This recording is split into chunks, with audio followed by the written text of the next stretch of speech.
Saya akan cerita versi Kiai ya, kalau versi medis Anda lebih tahu.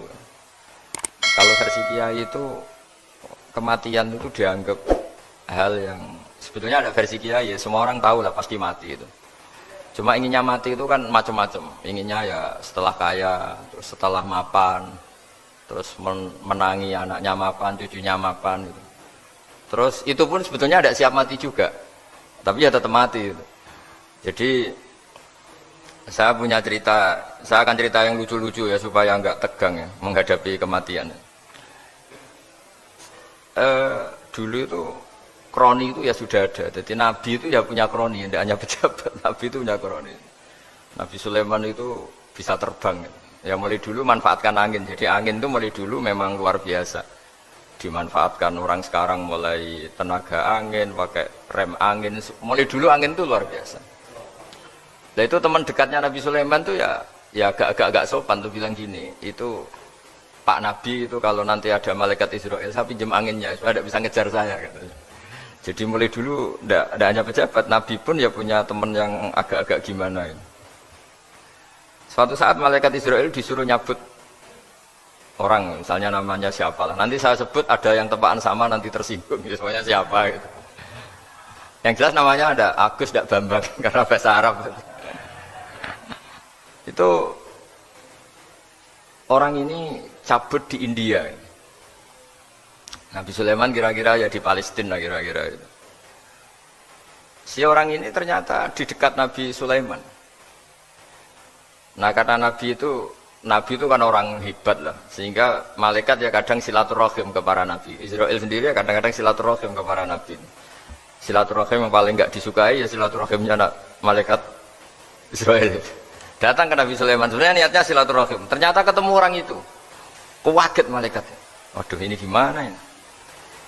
Kok saya disuruh nyabut di India, kok orangnya di Palestina? Nabi Sulaiman kira-kira di kawasan Palestina, di wilayah yang katanya Israel itu.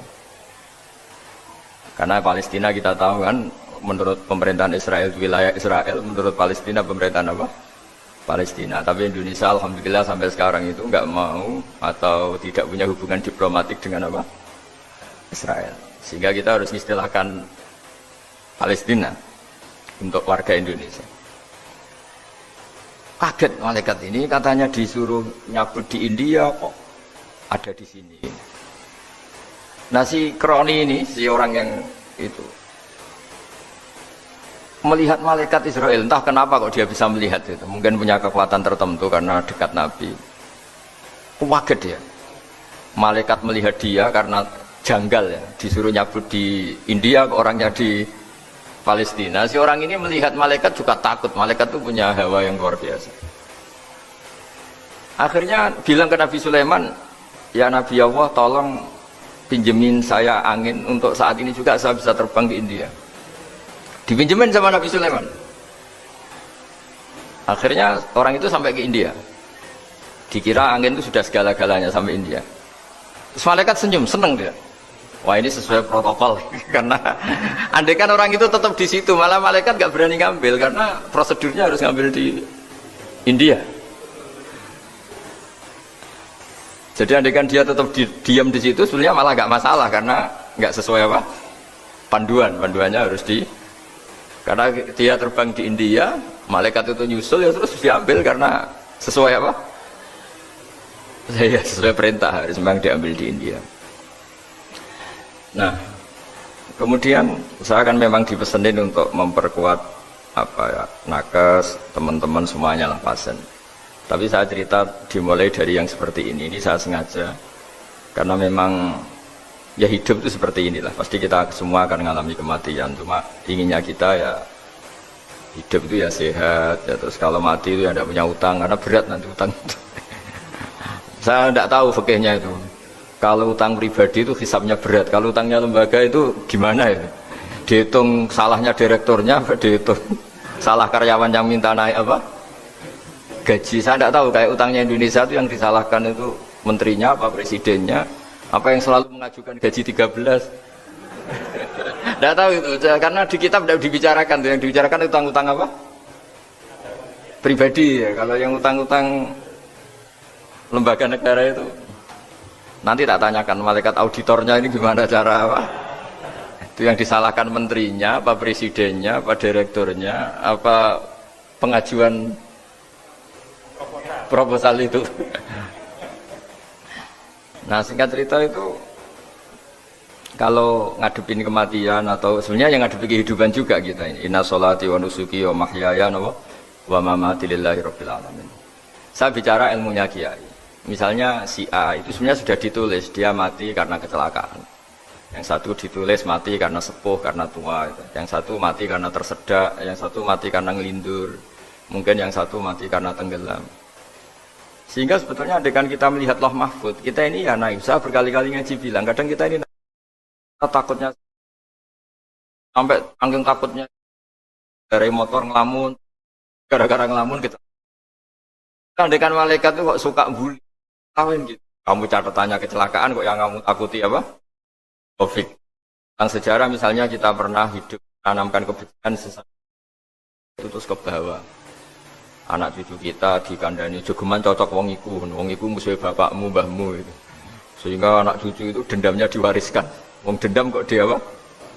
Wariskan. Termasuk utang itu. Ketika kita jabat ingin rumah sakit ini mewah, pikirannya kok sedadi, aku seleran semikir direktur berikutnya. Itu tidak tahu itu nanti hisabnya ke siapa. Saya ulang lagi ya. Maka dalam satu ayat dikatakan laqad kunta fi ghaflatin min hadza fakashafna ankal ghita'aka fabasarukal yauma hadid. Manusia ketika di dunia itu dianggap tidur. Tidur itu dengan tanda kutip itu bodoh. Bodoh itu tidak tahu. Fakashafna ankal ghita'aka, nanti setelah kamu mati itu pinter. Tapi ketika Anda pinter sudah meninggal, sudah tidak bisa memperbaiki kesalahan-kesalahan kita. Nah kenapa kita dikatakan sekarang ini tidur? Karena kita ini sering menyaksikan sesuatu yang sebetulnya tidak ada hubungannya dengan kita. Tidak ada hubungannya dengan kebutuhan kita. Misalnya kita ngelamun, berkhayal, ingin hidup kaya raya, sejahtera, jabat, orang lain anak buah semua. Ternyata itu nggak penting ketika kita di akhirat. Yang penting adalah Anda meninggal dalam keadaan menghamba kepada Allah Subhanahu wa Ta'ala. Saya berkali-kali ngaji, kalau saya berkali-kali bilang, andai kan hati kita nanti direkam Allah, nanti di akhirat sudah direkam, orientasi kita direkam nanti. Pak Agus misalnya ingin punya mobil, punya rumah mewah, punya apa, terus orientasinya gitu. Di depan Tuhan yang menyuruh kita, mensyariatkan kita, inginnya itu ya jadi hamba Allah terbaik, jadi kekasihnya Allah, jadi hamba yang bersujud, dari hamba yang bersedekah. Jadi ini kan tidak sambung, ada cita-cita versi Allah yang dianjurkan Allah, yaitu bercita-cita jadi hamba yang soleh, yang bermanfaat, yang memanfaati orang banyak. Kemudian ini ada cita-cita yang hadzun nafsi, ingin mapan, semua orang anak buah. Hal-hal seperti ini itu harus kita jaga, jangan sampai terjadi. Makanya di semua kitab, pertama mendahulukan bab niat itu ya faman kana hijratu ila Allah wa rasuli fa hijratu ila Allah wa rasuli. Orang baik itu orang yang orientasinya itu menuju Allah Subhanahu wa Ta'ala. Lalu yang kurang baik adalah orang yang orientasinya itu ya harta, perempuan, pokoknya inginnya itu hal-hal yang kepentingan dirinya sendiri. Nah lalu kenapa kita kadang tidak tahu? Ya tidak tahu itu karena tadi kita kalau tidak wiridan itu tidak punya efek samping kan? Tapi kalau kamu nggak punya uang kan terus lemes. Karena ngerti itu terus uang itu penting, wiridan tidak penting. Nah dari kesimpulan itu sebenarnya kita menjadi bodoh. Karena menjadi bodoh ketika Anda meninggal ternyata uang ini nggak penting, wiridan ini penting. Tapi tahu kita terlambat setelah kita meninggal. Nah di sini saya ingin mengingatkan apapun kondisi kita, yang jelas itu ingat selalu kepada Allah Subhanahu wa Ta'ala. Caranya ingat gimana? Kata Nabi, kamu bayangkan musibah yang lebih ekstrim, kamu akan tahu yang kamu alami itu ahwanu wa aisar, yang kamu alami itu ringan sekali, ringan seringan-ringannya. Saya beri contoh ya, kalau Anda belajar, kalau dalam bahasa pondok itu falak, mungkin kalau bahasa umum itu apalah, ilmu apa, misalnya orang ahli meteor, ahli apalah, ahli perbintangan, ketakutannya pasti benda langit ini jatuh kemudian menimpa bumi. Nanti kalau Anda ahli geologi itu takutnya bumi ini likuifaksi karena sumber daya alamnya sudah begitu dikeruk, dimanfaatkan. Nanti yang ahli teroris atau yang ahli ekstremis itu takutnya itu ada teroris. Yang ahli sosiologi takutnya Indonesia itu chaos. Kalau chaos ya saling bunuh, saling. Jadi semuanya ini ketakutan ini semuanya mengarah terhadap kematian. Kecelakaan lalu lintas ya menjadikan orang mati. Likuifaksi kayak kemarin di Sulawesi ya, iya, gunung meletus, gempa, tsunami. Nah, ketakutan yang menjadikan kematian ya banyak. Kalau baru tsunami aja ya orang takutnya ke tsunami. Nanti kalau ada kematian gempa ya takutnya gempa. Kalau temanya Covid ya takutnya Covid. Terus kalau ada tetangga mati karena ngelindur ya baru gue ger nak turu hati-hati kok nak mati ngelindur. Jadi nah masalahnya kan kita tidak tahu, nggak tahunya itu. Ya tadi takutnya Covid ternyata catatannya itu mati kecelakaan. Takutnya kecelakaan ternyata matinya itu ngelindur. Kan kita tidak pernah tahu. Dari tidak pernah tahu itu kemudian agama datang dengan anjuran sudahlah kamu tawakal bahwa semua urusan kamu di tangan Allah Subhanahu wa taala. Inna sholati wa nusuki wa mahyaya wa mamati lillahi rabbil alamin la syarikalah. Yes, ibadah kita, sholat kita, hidup kita, mati kita semua di tangan Allah Subhanahu wa taala. Sehingga dengan berpikir begini ini melihat Covid itu ya kayak melihat potensi kematian yang lain kayak karena gempa, likuifaksi, kecelakaan, karena ngelindur, karena macam-macam. Kenapa saya membuat atau menyarankan ya supaya orang berpikir demikian, supaya bersyukur bahwa kita ini dihimpit, disekelilingi penyebab kematian tadi. Kalau kita ahli meteorologi mungkin takutnya itu asteroid jatuh, terus kemudian meteor jatuh yang nggak habis digesek oleh sistem alam, terus macam-macam. Yang ahli gempa juga takutnya gempa, yang ahli tsunami takutnya tsunami, yang ahli sosial takutnya Indonesia chaos, kemudian saling apa? Bunuh, saling apa dan sebagainya dan sebagainya. Nah dengan keadaan seperti ini kita ini baik sekali.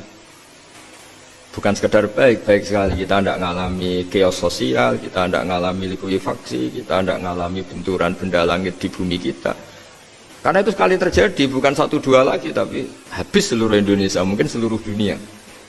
Nah di sini cara Allah membuat kita selalu bersyukur bahwa hal-hal itu tidak terjadi. Jadi ada sebuah ayat yang Allah selalu mengingatkan, Aamintum man fis sama ayakhsifa bikumul ardo fa idza hiya tamur.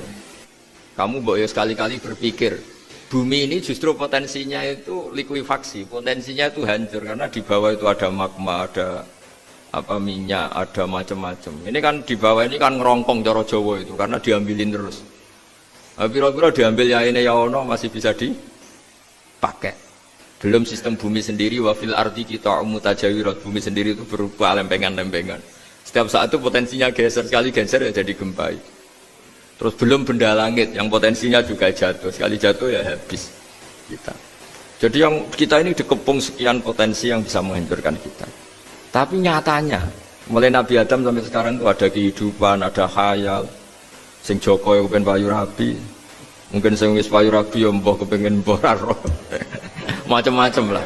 Tapi yang jelas itu wong dikepung kematian kok ya khayalnya masih tinggi. Lah enggak pernah ngayal ya orang yang utang ditagih itu, gak kober ngayal. Soalnya wedine tanggal kredit itu. Tapi ini saya cerita supaya orang Indonesia itu ngerti lah bahwa yang ngepung kita itu tidak hanya Covid. Banyak. Makanya orang Arab itu kalau ngendikan itu wa man lam yamut bisayfi mata bi khairihi ta'addadatil asbab wal maut wahidu. Karena orang Arab itu kan dulu Arab sebelum Islam itu kan satu kabilah nyerang kabilah yang lain dulu. Wah itu kan harus butuh orang-orang tangguh karena dulu sistem rezekinya kayak sistem Indonesia dulu lah. Kerajaan ini nyerang ini supaya satu kerajaan punya eksistensi harus mengalahkan kerajaan yang lain. Bahkan cerita-cerita itu sama lah di Indonesia di mana-mana. Nah itu pemuda-pemuda yang gagah berani itu karena punya pegangan tadi. Wa man lam yamut bisayfi toh mata biwirihi. Kalau kamu tidak mati di medan perang ya tetap aja mati juga. Sehingga mereka kendel gitu kata cerita orang dulu. Ta'addadatil asbab wal maut wahidu. Sebab kematian bisa macam-macam, tapi kesimpulannya tetap saja namanya mati. Lalu Islam itu mengajarkan aksiru min dzikri hadhimil ladzat. Kamu harus banyak ingat mati. Tapi uniknya Islam itu menyuruh ingat mati itu disuruh justru semangat hidup. Karena kita butuh bekal itu. Jadi kalau kamu ingat mati itu jangan terus loyo, terus nunggu takdir mati itu enggak, malah disuruh semangat. Nah tenaga medis semangat mengobati pasien, Yang pasien juga semangat apa mensupport dirinya supaya punya keberanian hidup. Orang Jawa nunggoni anak, nunggoni putu. Kalau saya sebagai kiai ya nunggoni santri, nunggoni umat. Jadi ingat mati itu justru dengan cara mencintai hidup. Karena hidup ini adalah bekal kita untuk sanggup ketemu Allah Subhanahu wa taala. Kadang-kadang bekal itu mudah sekali. Ada orang nakal gara-gara minumin anjing yang baru haus, sama Allah dimaafkan. Ada orang yang pulang dari tempat kerjanya, ada duri di tengah jalan, disikirkan takut kena orang, diampuni Allah, yang menjadi ahli apa? Surga. Ada orang yang kerja untuk orang tuanya, kemudian orang tuanya dicukupin menjadi ahli surga. Bahkan ada ahli surga itu ceritanya itu, tapi ini jangan dicoba. Ada orang sudah jelas niat, nyon sewu niat zina, sudah tinggal itu terus mikir dia, saat itu takut Allah gak jadi, barokahnya gak jadi langsung dia jadi ahli surga. Sarannya gak jadi loh ya, tapi ya tidak usah dicoba. Itu kalau keterusan masalah.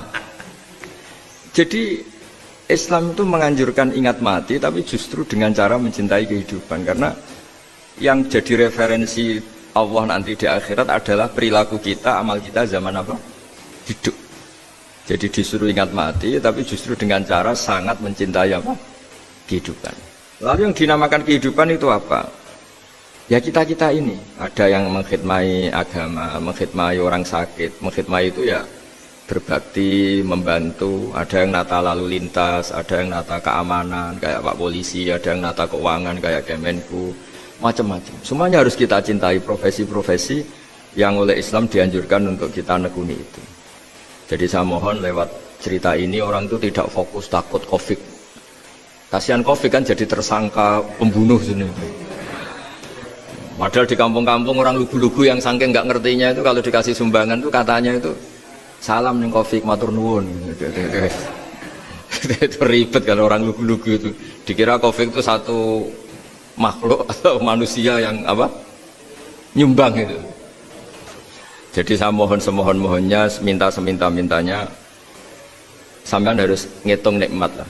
Dengan sistem meteor seperti itu di langit tidak jatuh ke kita, sistem bumi yang sudah ngerongkong gini tidak likuifaksi. Terus di dunia ini banyak kimia, banyak racun. Itu kalau misalnya meledak kemudian dibawa angin, mungkin matinya lebih massal. Ternyata semua itu tidak terjadi. Artinya nikmat yang sekarang kita dapatkan, kita nikmati sekarang itu jauh lebih besar ketimbang ketakutan kita.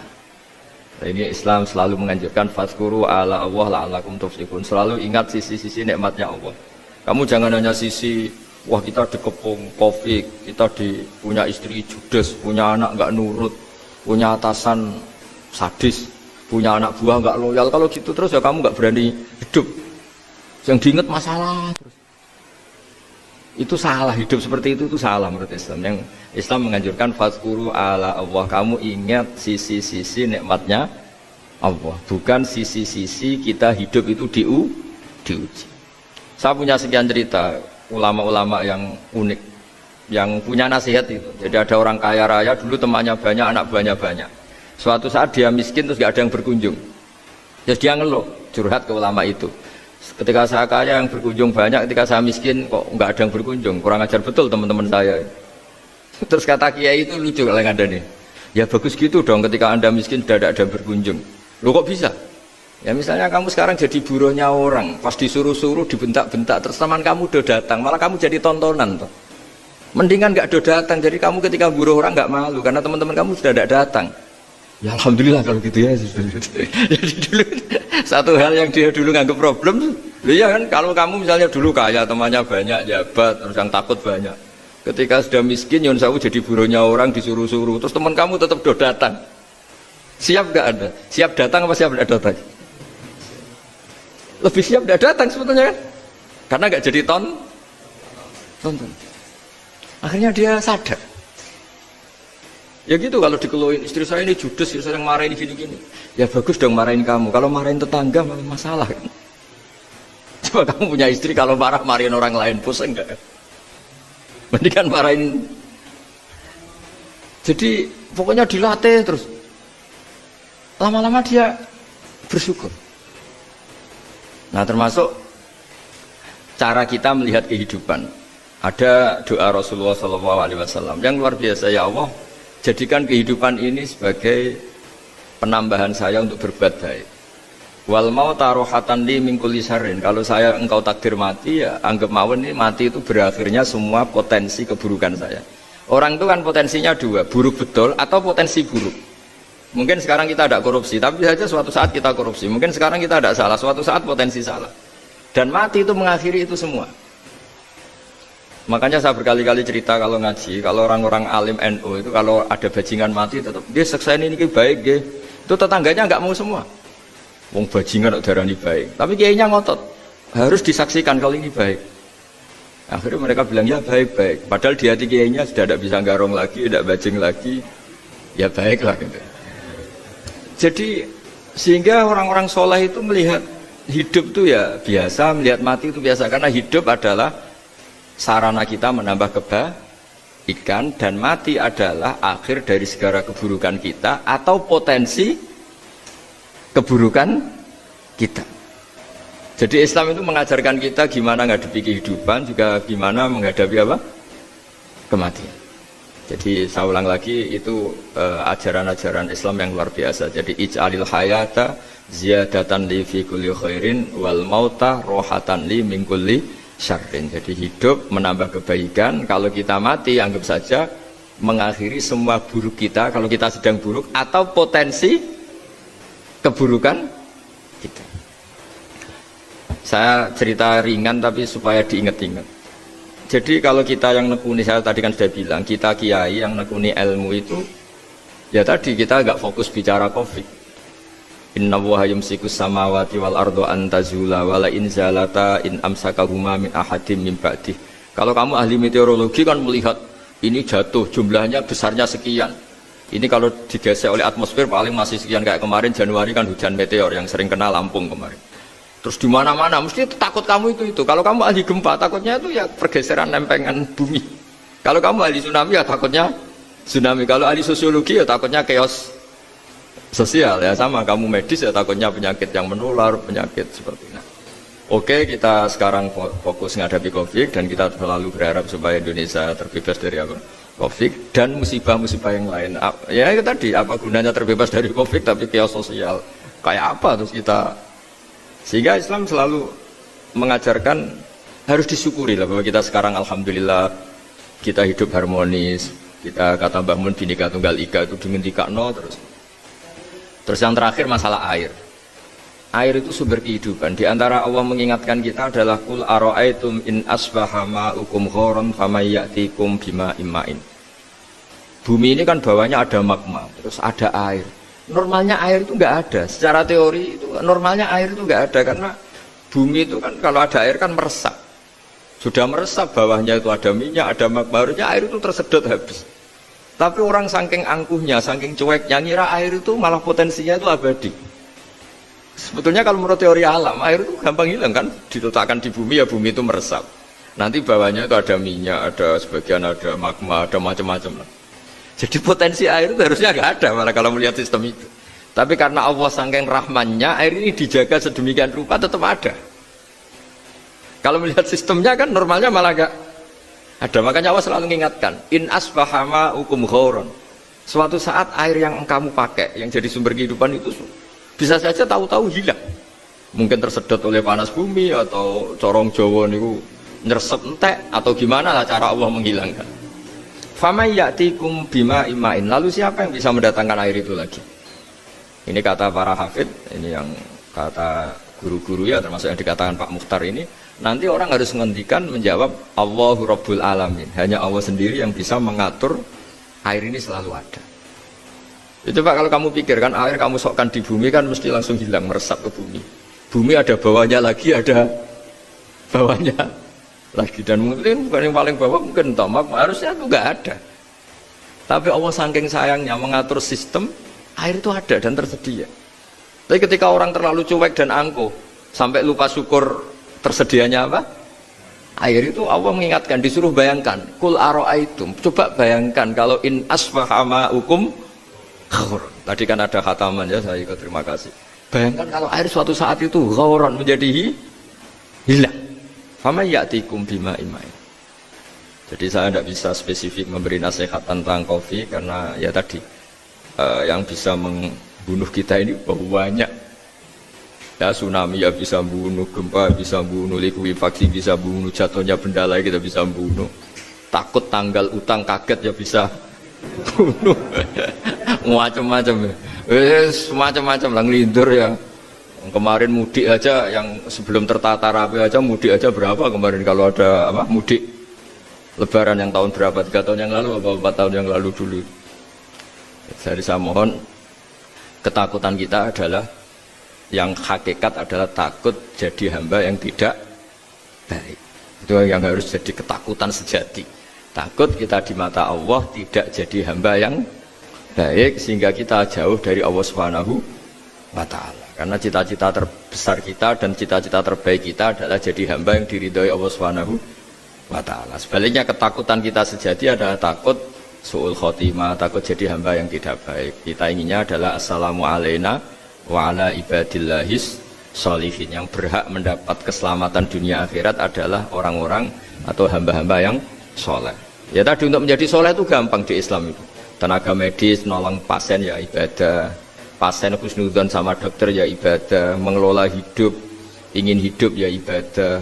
Anak ngurus istri, istri ngurus. Pokoknya anak yang ngurus keluarganya juga ibadah. Semuanya itu di Islam itu asal tidak maksiat itu dianggap apa?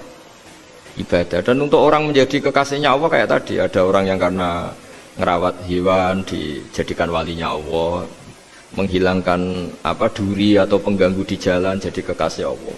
Itu cerita-cerita itu semuanya ringan. Bahkan tadi ada yang cerita sekedar ingin maksiat dan tidak jadi. Dalam Islam itu kan gitu, orang yang merencanakan maksiat kemudian tidak jadi, itu ditulis pahala. Jadi gampang sekali untuk menjadi orang soleh dalam Islam. Kalau tidak bisa itu semua, kata Nabi, takufus syarroka anin nas fa innaha sadaqatun minka ala nafsik. Kalau tidak bisa berbuat baik sama orang lain, yang penting tidak mengganggu orang lain. Terus kan enak turu ning omah ngelamun bengak-bengok dhewe aja banter-banter tapi nak bengok-bengok banter-banter kan ganggu tangga. Itu asal tidak ganggu orang lain. Takufus syarroka anin nas. Kamu jangan sampai efek buruk kamu berakibat pada orang lain. Itu juga fa innaha sadaqatun minka ala nafsik. Itu ya bagian dari sedekah kamu.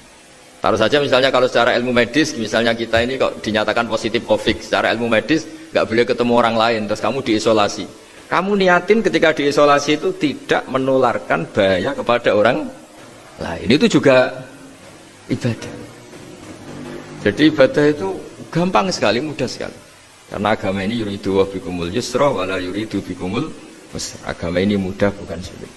Ya, mohon maaf tadi saya nggak bisa datang yang jam 11 karena saya tadi malam hormat di Jogja, acara 7 harinya Kiai Tabik, tadi pagi baru datang. Tapi saya mohon pokoknya yang seneng ya, hidup itu yang seneng, diberi kesempatan hidup sampai sekarang itu yang seneng.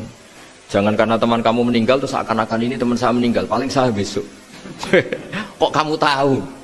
Nyatanya besok hidup lagi, besoknya ya hidup lagi, sampai sekarang ya masih hidup.